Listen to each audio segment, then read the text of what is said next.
গল্পটি শুরুর আগে বলি, লাইক, সাবস্ক্রাইব এবং আপনার মূল্যবান মন্তব্যটি কমেন্টে লিখতে ভুলবেন না। গল্পের নাম তুমি আমার নিষিদ্ধ স্বপ্ন। সিউলের এক বৃষ্টি ভেজা সন্ধ্যা। জাংকুক ক্যাফের জায়গা দিয়ে তাকিয়েছিল বাহিরে। হঠাৎ তার চোখ আটকে যায় এক ছায়া মূর্তিতে। ভিজে চুলে পানি ঝরছে, তার গভীর চোখে এক অদ্ভুত আকর্ষণ। সে ছিল কিম তাই-হাং। তাদের চোখ এক মুহূর্তের জন্য মিলল, আর সেই মুহূর্তে যেন পৃথিবী থেমে গেল। জাংকুকের হাত থেকে হঠাৎ কফির মগ পড়ে যাচ্ছিল। তাই এগিয়ে এসে ধরলো তার হাত। জাংকুক কেঁপে উঠলো, মনে হলো যেন হাতের ভিতর দিয়ে শরীর জুড়ে আগুন বই যাচ্ছে। তাই মুচকি হেসে বলল, তুমি সবসময় এত নার্ভাস হয়ে যাও কেন? রাত বাড়তে থাকে, তাদের দেখা শুরু করলো বারবার। হাসি, খুনসুটি আর গভীর দৃষ্টির আদান প্রদান। তাদের মাঝে একটা অদ্ভুত গোপন মায়া জমে উঠেছিল, এটা তারা কেউ অস্বীকার করতে পারছিল না। জাংকুক বুকের ভিতর অদ্ভুত টান। তেহেং এর ঠোঁটের দিকে তাকালে সে হারিয়ে যেত। এক রাত তেহেং জাংকুকের ছাদের উপর ডেকে নেয়। তারা একসাথে শহরের আলো দেখছিল। হঠাৎ তেহেং ফিস ফিস করে বলে, জাংকুক তুমি জানো, আমি তোমাকে কয়েকদিন ধরেই চাইছি। জাংকুকের গাল লাল হয়ে যায়, কিন্তু ভিতরে ভিতরে তারও একটি অনুভূতি। তাদের ঠোঁট ধীরে ধীরে একে অপরের দিকে এগিয়ে আসে। প্রথমবারের মতো তারা চুমু খেলো। শরীর শিহরিত হয়ে উঠল, যেন নিষিদ্ধ কোনো স্বপ্নের মতো দরজা খুলে গেল। চুমুটা আর থামলো না, তাদের শ্বাস মিলে গেল, হৃদপিস্টন দ্রুত চললো। জাংকুক তেহেং এর গলা জড়িয়ে ধরলো। তেহেং তার কোমরে হাত রাখলো শক্ত করে।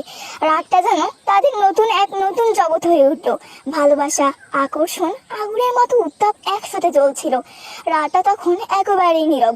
ছাদের উপরে শুধু একলা হালকা বয়ে যাচ্ছিল, কিন্তু তাদের শরীরের মিলন হচ্ছিল। তেহেং জাংকুককে দেয়ালে ঠেসে ধরে তার চোখের গভীরে তাকালো। তুমি জানো জাংকুক, আমি তোমাকে আর থামাতে পারছি না। জাংকুক কেঁপে উঠলো, তার ঠোঁট শুকিয়ে গেল, কিন্তু পরের মুহূর্তেই সে নিজের সব ভয় ভেঙে তেহেং এর ঠোঁটের আগুনের চুমু দিল। তাদের ঠোঁট একে অপরের সাথে লেপ্টে রইল, জিভে জিভ মিশে গেল। তেহেং এর ঠাট ধীরে ধীরে নামতে লাগলো জাংকুকের শরীর বেয়ে। প্রতিটা ছায়াতেই জাংকুকের নিঃশ্বাস ভারী হয়ে উঠছিল, আর আঙুলগুলো কাঁপছিল। কিন্তু সে তেহেং এর গলা শক্ত করে জড়িয়ে ধরছিল, যেন তাকে হারাতে চায় না।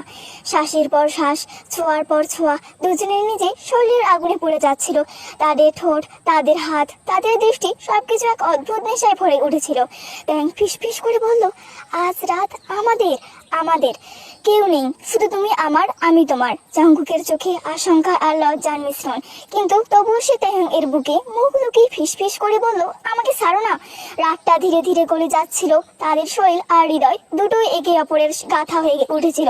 তাদের ঠোঁটের আগুন থামছিল না। জাংকুকের ঠাস গরম হয়ে উঠেছিল। তেহেং হাত টেনে কোমর ঘিরে আরো জোরে টেনে নিল। জাংকুকের বুক তেহেং এর বুকে চেপে যাচ্ছিল। দুজনের হৃদস্পন্দন যেন একই ছন্দে বাজছিল। তেহেং ধীরে ধীরে জাংকুকের গলার নিচে নেমে চুমু দিতে লাগলো। জাংকুক চোখ বন্ধ করে কেঁপে উঠলো, তার ঠোঁট নরম গঙ্গুনি দিয়ে বেরিয়ে এলো। তুমি জানো না কুকি, তোমাকে ছোঁয়ার কতটা ক্ষুধা আমার ভিতরে জমে আছে। তেহেং এর কণ্ঠ গভীর, গরম এবং তার ভয় তৃষ্ণায়। জাংকুক লজ্জায় মাথা নামালো। তার হাত তেহেং এর কাঁধে শক্ত করে আটকে রইল।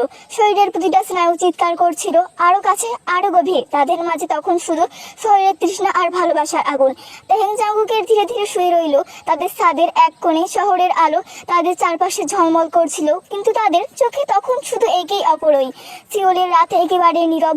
শহরের আলো দূরে টিম টিম করে জ্বলছিল, আর আকাশ ভরা তারার নিচে তেহেং আর জাংকুক দুজনে যেন অদৃশ্য আগুনে জ্বলে যাচ্ছিল। তেহেং এর চোখে তৃষ্ণা। সে ধীরে ধীরে জাংকুকে শুয়ে দিল তাদের মেঝেতে। তারপর ঝুঁকিয়ে এসে ঠোঁট আগুন ধরিয়ে দিল। প্রথমে চুমুটা ছিল নরম, কিন্তু কিছুক্ষণের মধ্যে সেটা বদলে গেল বুনো ঝড়ে। জিভে চেয়ে জিভ লড়াই করতে লাগলো। শ্বাস গরম হয়ে উঠলো, আর ঠোঁট ফুলে উঠলো। জাংকুক তার হাত দিয়ে তেহেং এর গলা শক্ত করে জড়িয়ে ধরেছিল, যেন সে চুমুতেই ডুবে যাচ্ছে। তেহেং এর আগুন ধীরে ধীরে নামতে লাগলো এবং গলার নিচে তার বুক বেয়ে নেমে যাচ্ছিল প্রতিটা স্পর্শ। জাংকুক কেঁপে উঠলো, তার ঠোঁট থেকে নরম এক কাপা শব্দ বেরিয়ে এলো। সেটা তেহেং শুনে আরো পাগল হয়ে গেল। সে জাংকুকের কানে ফিস ফিস করে বলল, তুমি জানো না কুকি, তোমার প্রতিটা নিঃশ্বাস, তোমার প্রতিটা আওয়াজ তোমার ক্ষুধার্ত করে দিচ্ছে। তারপর ঠোঁট নামাতে লাগলো গলা বেয়ে বুকের দিকে। প্রতিটা চুমুনে জাংকুকের শরীর কেঁপে উঠছিল, শ্বাস ভারী হয়ে যাচ্ছিল, চোখ আধ খোলা হয়ে আসছিল। তাদের মাঝে তখন কোনো সীমানা, শুধু শুধু ছিল আগুন তৃষ্ণা আর ভালোবাসার উত্তেজনা। তাহ্যাং এর হাত শক্ত করে জাংকুকের কোমর চেপে ধরলো আর চোখ বুক বেয়ে আরো নিচে নামতে লাগলো। জাংকুক শ্বাস নিতে পারছে না, শরীর কাঁপছিল, কিন্তু ঠোঁট থেকে হচ্ছিল একটাই শব্দ, তাহ্যাং থেমো না প্লিজ।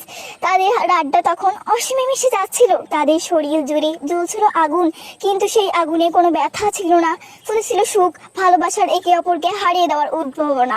রাতটা তখন একেবারেই থেমে গেছিল, শহরের আলো দূরে ঝাপসা হয়ে গিয়েছিল, আর ছাদের উপরে শুধু দুটো শরীর, তাদের তৃষ্ণা, ভালোবাসা আর আগুনে একাকার।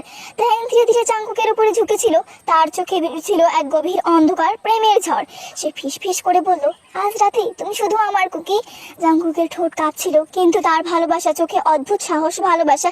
সে হাত বাড়িয়ে তাহ্যাং এর চুলে আগুন চালালো, তারপর ঠোঁটে আগুনের মতো চুমু দিল।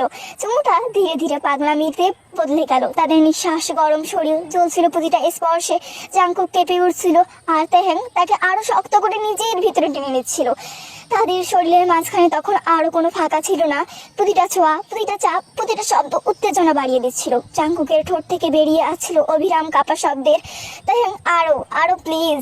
তাহ্যাং এর চোখে লাল হয়ে উঠেছিল। সে জাংকুকের বুকের সাথে চেপে ধরে প্রতিটা মুহূর্তে তাকে অনুভব করছিল, যেন এতটাই রাত শেষ, দুজনের নিজেদের শরীরে গভীরভাবে আগুনে পড়ছিল, কিন্তু সেই আগুনের ভিতরে ছিল অদ্ভুত শান্তি, ভালোবাসার বাঁধন এতটাই শক্ত করে বেঁধে ফেলেছিল যে মনে হচ্ছিল তারা কখনো আলাদা হবে না। শেষ মুহূর্তে তাহ্যাং কানে ফিস ফিস করে বলল, চিরদিন তুমি শুধুই আমার, শুধুই আমার। তারপর জাংকুক ভেজা ঠোঁটে হাসি দিয়ে উত্তর দিল, আমি তোমারই ছিলাম, আছি আর থাকবো। রাতটা নিঃশব্দে মিলিয়ে গেল, কিন্তু তাদের প্রেম ও তাদের দেহের আগুন, তাদের আত্মার বাঁধন রইল চিরন্তর। এভাবেই তাদের লাভ শেষ হয়ে গেল। গল্পটি ভালো লাগলে লাইক, সাবস্ক্রাইব করতে ভুলবেন না।